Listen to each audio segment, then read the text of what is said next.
রাতের আকাশে একসঙ্গে উড়ছে হাজার হাজার ড্রোন, আর মুহূর্তেই সেগুলো বদলে যাচ্ছে পিকাচু, স্কুইরটল আর গ্যারাডোসের মতো জনপ্রিয় সব পোকেমন চরিত্রে।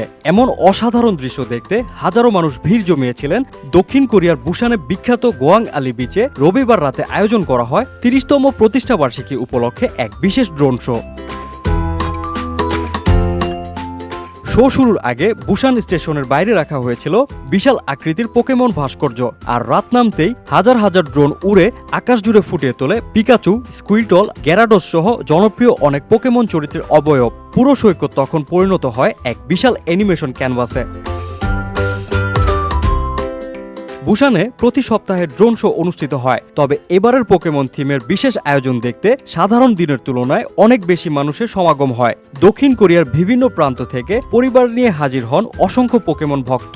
বিশেষ ড্রোন শো দেখতে আসা এক দর্শনার্থী বলেন, ড্রোনে সাইডাককে একটু অদ্ভুত লাগলেও সেটি দেখতে দারুণ ছিল। বিশেষ করে ড্রোনগুলোর ওঠানামা আর সমন্বিত নকশা তাকে সবচেয়ে বেশি আকৃষ্ট করেছে।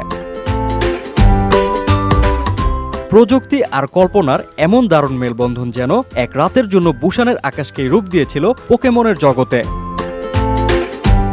Desk report, hello Bangladesh.